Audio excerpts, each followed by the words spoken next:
Welcome to my first official YouTube video.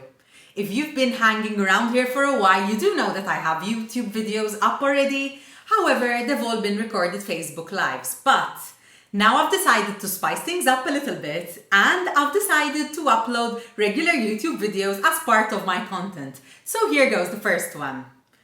Today I shall be talking about how to choose the right air fryer for you. And here I have my brand new Silvercrest air fryer that I've been loving.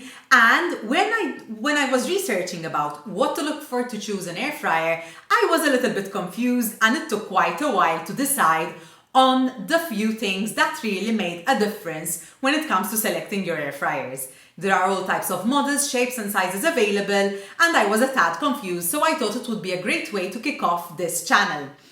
So let's start from the very basic. Looks. I'm assuming that you're buying your air fryer because you intend to make good use out of it. And although I don't like a cluttered kitchen counter myself, the stuff that you use on a regular basis should be out and displayed, yes, because otherwise you won't get as much use out of them as you've planned. So for example, I have my air fryer, I have my kettle, I have my slow cooker, and I have my toaster. Those are out because I use them weekly, if not more. So you should have a look at what your air fryer looks like. Now, this is one of the sleekest ones I've seen around. There are other brands which look very similar. However, you should look at the finish, at the color, at the size, because of course, different size counters, different spaces. You should measure and then try and imagine what that appliance is going to look like on your counter. So that's your first one. Now, when you are looking at the different options, you will realize that you have some of them which are this shape, it's like a tower shape, and then the smaller ones which are of a circular shape and they're not as high.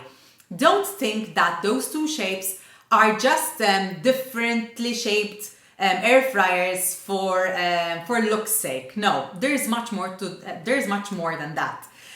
Let's start with this one.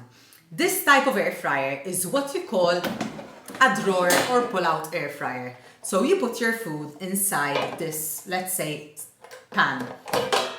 It goes in here. And what you do with this kind of air fryer is that, let's say we put chips in the air fryer to cook. So put it in and halfway through we pull out the drawer, mix it up and shake it up a little bit and then put it back inside for it to continue cooking. Now the other type, which is the circular type, normally has a paddle inside of the air fryer, so it is much easier to use. The paddle goes around in circular motions and mixes the food all by itself, but you need to be really careful because if you're cooking something that's a little delicate, like patties, for example, it just might break up inside the pan and you'll end up with a mess instead of individual patties. I did read a little bit of reviews and some of them got bad reviews because of this particular feature. So have a little think about it and see if you'd rather buy this type with the pull-out drawer or as the circular type with the paddle. So those are your first two. You've got looks and you've got the two types of air fryers. After that, you should also consider what you want your temperature knob or display to look like. This one is a digital one. I'm going to turn it off so you can see. So it is really easy to check how much remaining time you have when it's cooking, when you're out and about your kitchen. When you've got the knob type, although it is as easy to operate, if not easier, because of course you just turn the knob, it isn't as convenient to just, look over and check over your shoulder to see how many minutes there is left for your air fryer to finish cooking. So I much rather prefer the digital one. Now, there are some of them which have fancy features. This one has them. I haven't really used it so far, but it's nice to have. Let me see if maybe you can manage to see them. There's the display on top and you can choose if, for example, you're cooking shrimp, you're cooking chips, you're cooking meat, you're cooking chicken, and you can pre-select the program and just set it off to cook by itself. Now, this isn't a necessity. It's a nice feature to have because you just press and go and you don't second guess yourself.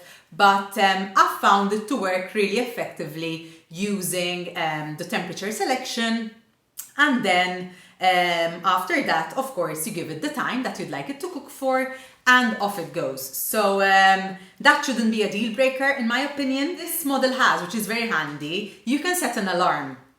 Why would you need an alarm? Now for this model, I've already said that you need to shake your food halfway through. So if I set an alarm to set off halfway through the cooking time, I can remember to come and shake the food just a little bit. I mentioned selecting temperature on the air fryer. Not all air fryers have this feature. Some of them do not have the feature where you can choose if you'd like to cook on 160 degrees, 200 degrees, or whatever the desired temperature, but just have one preset temperature. Now, of course, I don't know what that's like, because with my one you can select, but to be honest with you, I would rather choose one where you can select different temperatures, because of course different foods equals different cooking temperatures. This particular one goes up to 200 degrees Celsius. Air fryers are usually really easy to clean from what I've read. A lot of them are dishwasher safe as well, but the air fryer really doesn't make much of a mess. I mean, I've only cooked dry foods, to be clear, but I've hand washed because I want to preserve the quality of the pot for as long as possible, and it was really easy to clean. Always read reviews, because you will get the good, the bad and the ugly out of the reviews. Of course, you should always take reviews with a pinch of salt, because some people will just complain about every little thing. However, in this case, hadn't I read the reviews, I wouldn't have read about the paddle feature. Another thing that you should consider is price. Prices start from about 40 euros for air fryers and keep going up to silly money. I've seen some online for like 1,000 euros. There were no reviews for those particular models, but they were there. However, the most popular ones seem to sell for 50 euros to round about 200 euros. The most important piece of advice that I'm going to give you is to have a good look at not just the capacity of your air fryer, but how much food you can actually fit into it so that it can cook correctly. For example, whilst the pot for my air fryer is quite large, as you can see, I have the manual in front of me, and when you're cooking French fries, you shouldn't put in more than 500 grams of French fries into the pot. However, when you're cooking chicken, for example, the maximum weight you can put inside the pot is 400 grams, and when it comes to fish, it's 350.